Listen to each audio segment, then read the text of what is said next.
Πατρისა და Ძისათა და Წმინდისა სულისათა. ამინ. მამოდადან დღეს არის ხსენება იოანე კიბის აღწერილისა. ეს არის სინელი, წინამძღვრისა სინელი მამისა, უდიდესი ასკეტი ბერისა. თქვენ იცით ეს წიგნი ქრისტიანმა და იცოდეს ეს არის საოცარი რა ჩემო ძვირფასო. აი ჩვენი სარწმუნოების დიდება ყოველთვის ვამბობ მე ამას. და მიმართავ ყველას გზაბნევს, ხო?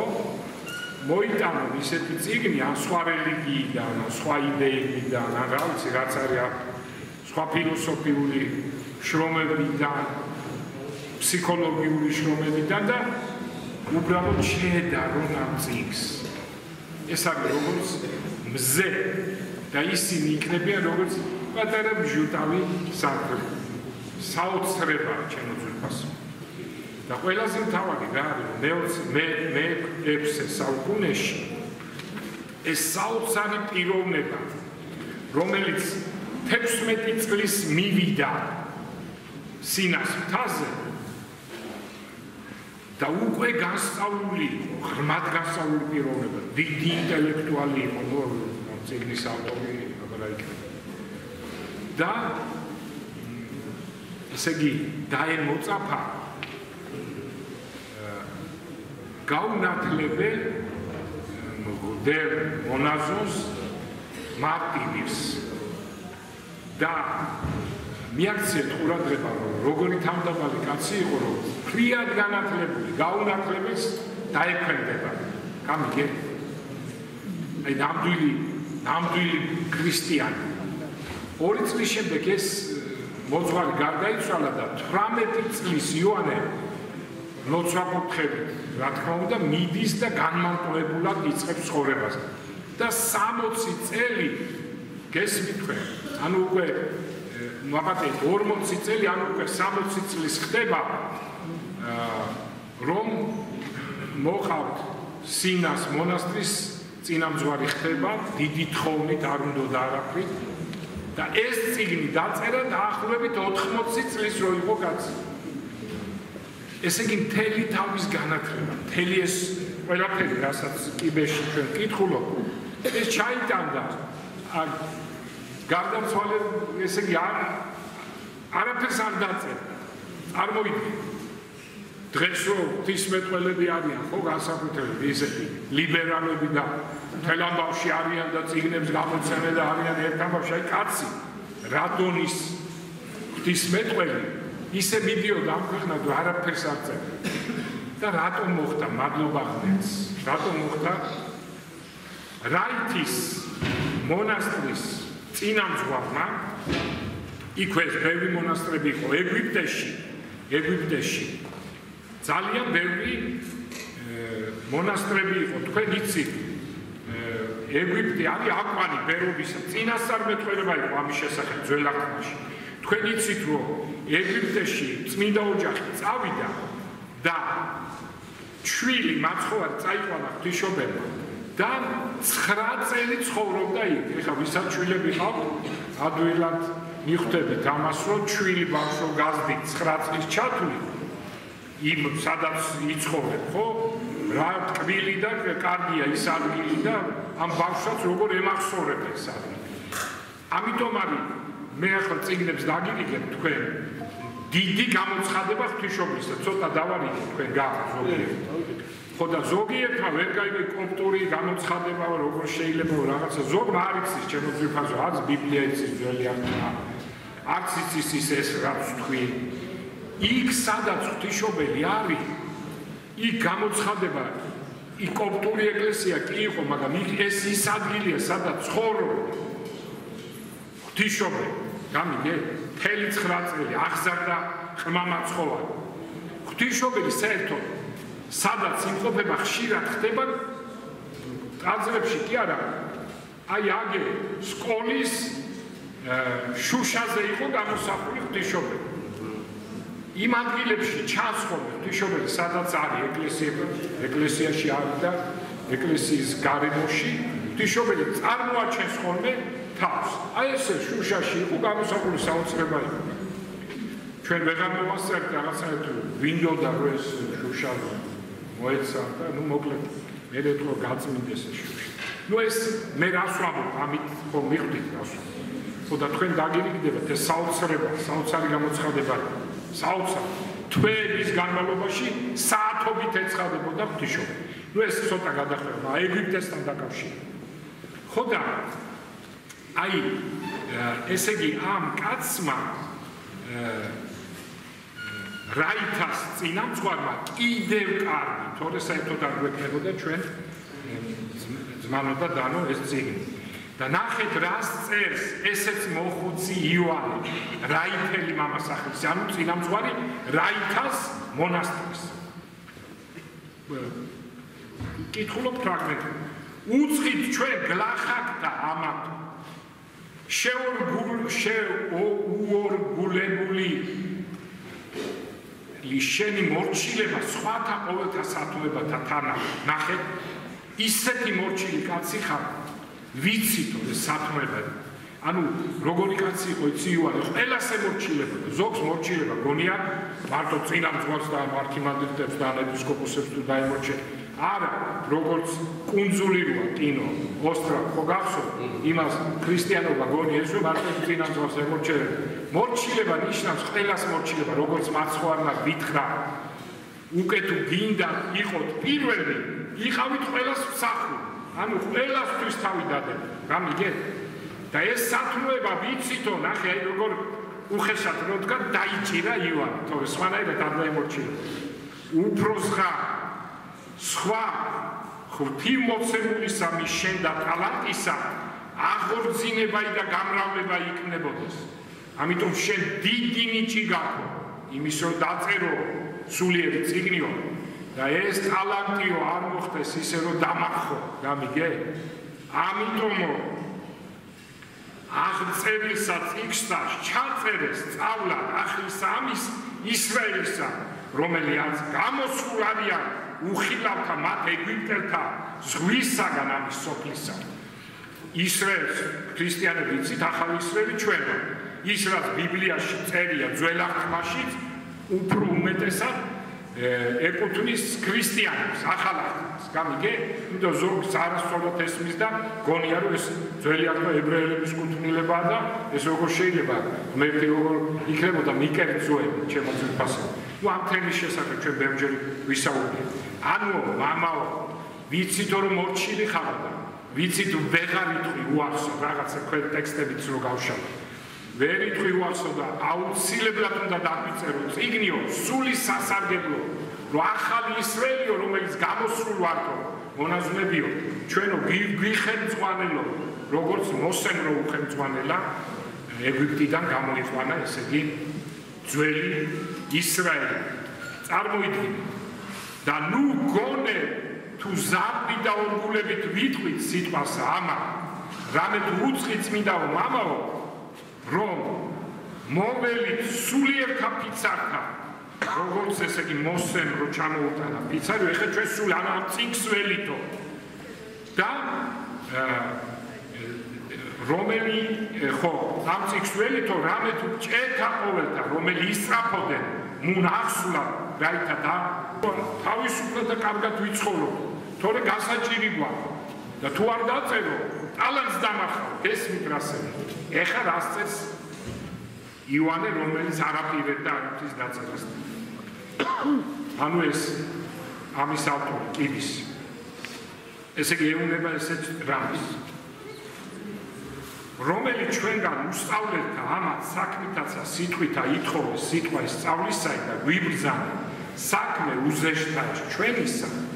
თანახე როგორც ეს თავის თავზე კერძეს რომ მიბრძანებო მეო ამაო უსწავლელსო გესმის რას ამბობს უსწავლელსო და ჩვენ უსწავლული გონია თავი ვინ ამბობდა თავის თავზე უსწავლელსო რაღაც ის ფილოსოფია ხო სოკრატემ რო თქვა მე ვიცი ის რაც არაფერი არ ვიცი და ზოგი ვერ მივიდა თუ გინ სოკრატეს სიბრძნებდე თუ გინ იოანეს სინელის სიბრძნემდე არამედ ვაიჭვისაგან იცით ზოგიერთი გას უბერავს ასე ვთქვათ უხეშად რომ თქვა იოანე რომ ამას იტყვის კიბის სამწერელი და ნახე ოღონდ კი არის მე არა ჩვენო რა თავდაბალი გამიგე რომელიც ჩვენ უსწავლებთ ამათ საქმითაცა და სიტყვით ითხოვე სიტყვა ისწავლისა და გვიბრძანე საქმე უზეშთა ის ჩვენის მე ვერ დავწერ ამ წიგნს ნახე გარნა მე ამას ვიტყვი ვითარდეთ უკვე თუმცა არაშიში იყო ჩემზედა დედისა მისგან ყოველთა სათნოებისა მხოლოდ იმიტომ თახტები ნახე რომ სათნოებათა დედა გამიგე ყველაფრის სიკეთის დედა რომელსაც მორჩილება ნუ უკვე განვარდო უღელი ჩემი გაიგე ამიტომ თანხდებიო მე უსწავლელიო მე არ შემიძლია ამის დაწერო რადგან შენ გვიბრძანეო მე მორჩილებას აღვასრულო გამიგეთ ой საკვირვე რომ მამაო და ვეღარ ვაგრძელებ ახლა სხვა რამაც უნდა ვთქვა ამიტომ აქ საოცარი ეპისტოლეს წერს ჩემო ძვირფასებო საოცარი ეპისტოლია აუცილებლად უნდა წაიკითხოთ ეს და ახლა რა მინდა კიდევ რამოდენიმე რამ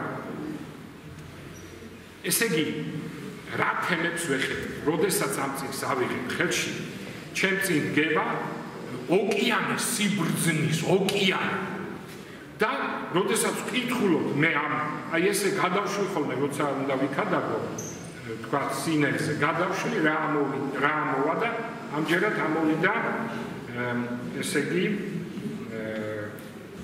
ამჯერად ამოვიდა 22 თავი ცუდად მზვაუბრობისთვის გამიგე და აი ახლა ერთი მაგალითად ბევრი ამოწერმა ერთს წაგიკითხავ რა სიბრძნეა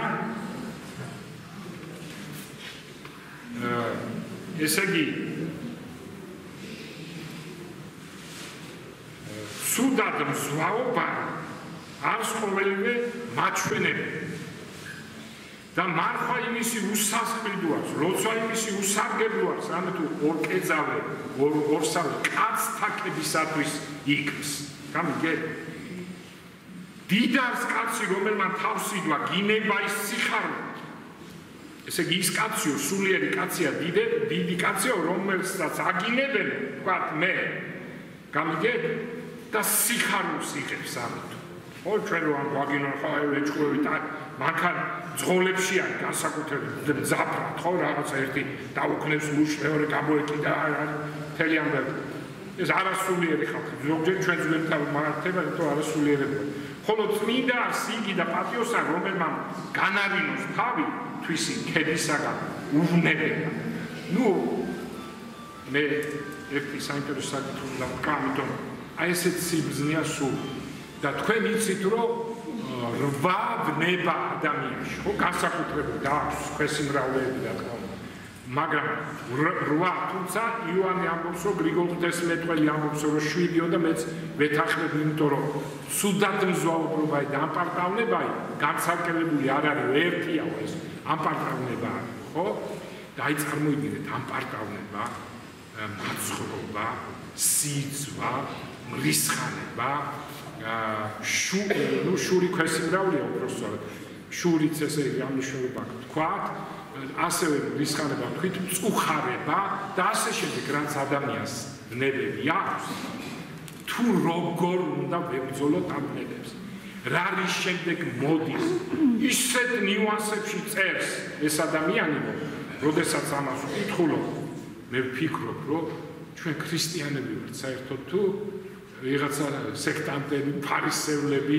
საერთოდ ვართ ქრისტიანები ანუ სულიერი სარკია როცა ამას კითხულობ ხვდები რომ საერთოდ არანაირი კავშირი არ გაქვს ქრისტესთან ნუ ჭალებში ვამბობ იმიტომ რომ აქ რაც წერია ისეთ სულიერი სარკია რომ იმას ჩვენ არ ვასრულებთ აქ ისეთ ნიუანსებში საინტერესო წერია ამ თავში რომ ის ქრისტიანი რომელიც მხოლოდ და მხოლოდ გარეგნულად ასრულებს და მხოლოდ უნდა რომ აქო ადიდო და ამისთვის მსახურებს და ის ამისთვის აკეთებს ყველაფერს გამიგე აი ეს არ არის ქრისტიანობა პირდაპირ წერს ეს არის სატანიზმი და რაღაცნაირად ძალიან გავარ ჩემო ძვირფასებმა.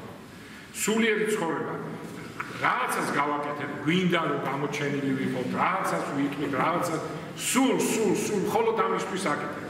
და ჩაფიქრთითო ივანე გვეუბნება და გააკეთეთ ისე და საზომი იცით რა არისო? აი ნახეთ ჩვენ ავიღოთ ეს საზომი. საზომი არის, როცა შენ ვინმე გლანს ღავს, ყველაზე დამალი საზომი არის, რომ შენ ითმე. ოღონდ როგორ ითმე, კვილებით რო გიჭირავს. მაგრამ მაინც კარგია თუ მოვითმე რა. აი ვიღაცა გლანს ღავს და რო გინდა რომ მოარტყე კარგად და მაგრამ ითმე რა, მარჯვენა სიკაე კვილებით არის, არ უარუთხაცვე და ეს არის პირველი, კარგი, მაგრამ რა თქმა უნდა დაბალი დონე. მეორე დონეა ანუ ჩვენ აი ესე გავსაზრდოთ რა დონის ქრისტიანობა. ვინმე რამის უგეთქვის თუ მოვითმენთ ეს პირველი დონე მაინც თუ გვაქვს. მეორე დონე ის არის, როდესაც ჩვენ გაგვლანძღავთ უკვე ესე დონეზე არა ვართ, რომ აი კვილები და იმით რომ ვიჭერთ ჩვენ მისხანებას, არამედ ძალიან კი შინაგანად ბრაზდებით, მაგრამ უკვე აღარ აქვს ეს, არამედ გაკურთხოთ ერთმა დაგლოცოთ ამბობ და გავდივართ. გამიგე? ეს უკვე დონეა რა თქმა უნდა. და მესამე უკვე ამაღლებული დონე ის არის, რომ პირიქით ეცებ რომ ვინმე გაგლანძღავს. გამიგე? აი რომ ასე ამბობს ინერგი, აი რომ გლანძღავს ვინმე, ეს არის შენთვის სიხარულიო და მიდი როდესაც მიდიხარ და ის არამც თუ რაღაც გინდა რომ შური იწვი, არამედ ამბობ რომ დაგლოცოს ღმერთი. გამიგე? და გაკურთხოს უფალმა და აი ეს უკვე ამაღლებული. აი ესე გავზომოთ ჩვენში ქრისტიანობა. კიდევ მინდა შევეხო ჩემო ძვირფასებო. ერთ ძვირფას რამეს. ჩვენ ამის თარგმნელი ხა მე ხელში მიჭირავს რადონის წიგნიცი. აი სკულპტურაში რომ გადავიტანოთ ისე რომ სიმბოლურად. ეს არის მიქელანჯელოს პიატა. ხატრობაში რომ გადავიტანოთ ეს არის ლეონარდო და ვინჩის საიდუმლო სერობა. პოეზიაში რომ გადავიტანოთ ეს არის შოთა რუსთაველის ბეთხის ხაოსა. პროზაში რომ გადავიტანოთ, ნუ პროზაში ძალიან ბევრია, ძალიან ვიღაცი ავიღოთ რომელიღაც, თქვა პარიზის ღვთისმშობლის ტაძარი ვიქტორ ჰიუგოსი, ხო? და არქიტექტურაში რომ გადავიტანოთ, ეს არის სვეტი ცხოვრება. ან თუნდ იგივე პარიზის ღვთისმშობლის ტაძარი. აი ესეთი დონის წიგნია და მადლობა ღმერთს გამომცემლებს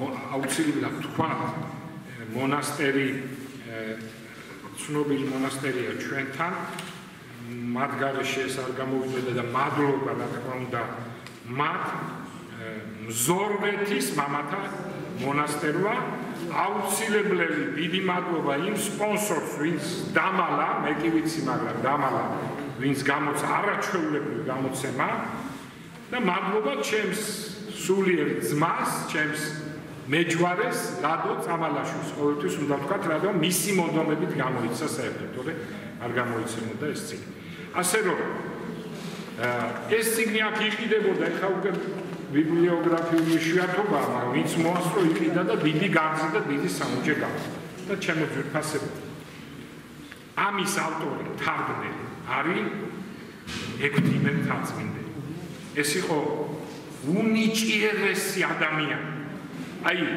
ეს იყო იმ დროს მე-10 საუკუნეში მთელი ათონის მონასტრის რამდენი მონასტერი იყო ხო ქართული კაცი იყო სულიერი მოძღვარი გესმით თქვენ ეს იყო კაცი რომელიც ფერისვალების მონასტერში იქ ათონის თაზე ზემოთ რო ავიდა და წირვა ჩაატარა როგორც მაცხოვარი გაბწყიდა ისე გაბწყდა მის ცხოვრებაში წერია ეს იყო ნუ ისეთი ტალანტი, ისეთი განათლებული, ისეთი ნიჭიერი რომ აი აქ ჩანს ამ თარგმანში. და ეს თარგმანი პირველად თარგმნეს ხვებმა მე-9 საუკუნეში. მაგრამ უარგისი თარგმანი იყო, იმიტომ ითარგმნა ექვთიმე თარგმანი.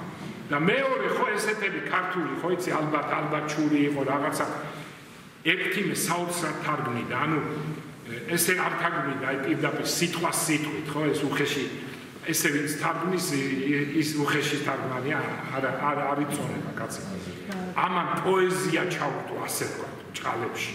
ანუ ის სიმშვენიერი ქართული ენისა რაც იყო და უპირატესი რაც იყო იმ ადგილებში უპირდაპირ არ გადმოეტანა ბერძნულიდან ამან ქართულად განაგრძო. ამიტომ ეს არ არის ისეთი თარგმანი რომ აი სიტყვა სიტყვით და დაიწუნეს ზოგიერთმა ვაიჭურისაგან და თარგმნეს მესამე. მაგრამ აი წერია ზუსტად ამ წიგნში წერია რომ იმდენად დარე თარგმანი იყო ისო რომ არ გავცერდაო და ხმარობდნენ ამას როგორც აი უდიდეს ქართული ენის დიდება აი პოეზია ამას ვკითხულობ ჩემო ძვირფასზე ესე იყო ყოველთვის შური ხოც და მე მინდა დავასრულო ჩემი თქვენ ალბათ შეამჩნიეთ რომ სიყვარულის გამო და მორჩილების გამო ვაკეთებ ამასო და იცი თქვენ ამდური სიყვარული რა არის ჩვენ ამის შესახებ ხშირად ვისაუბრია ქრისტე ეუბნება პეტრეს გიყვარმე პეტრე ანუ გიყვარს ღმერთი მიყვარს ხო და თუ გიყვარს დამწყსე სულიერი შვილი ჩემი გამიგეთ აი რა არის სიყვარული ჩემო ძვირფასო მე პავლე მოციქულმა თქვა მობაცავ ჩემ დაიყავთო პავლე ქადაგებდა დღე და ღამე ზოგს ეშლება ეს როგორ შეიძლება პავლე მოციქულის თვითონ ცნება რა თქმა უნდა ჩვენ რა პავლე იმის მე მილიონედადაც ვერ ვიყვაცებთ მაგრამ ხო უნდა მიმემსგავსოთ ხო უნდა მეცადო მთელი ჩემი ცხოვრება შეგნებული აი ეს იყო რომ დღე და ღამე წევრი ქადაგებებს გახსოვთ თქვენ ათეული წლები ჩვენ შეხვედრებით წირვის მერე და ასე შემდეგ და აი ეს იყო მე ეს მიზანი მქონდა რომ მამების ცხოვრება გამეცნო მრევლისთვის მაშინ მით უმეტეს არ იყო ბევრი წიგნი და ეს იყო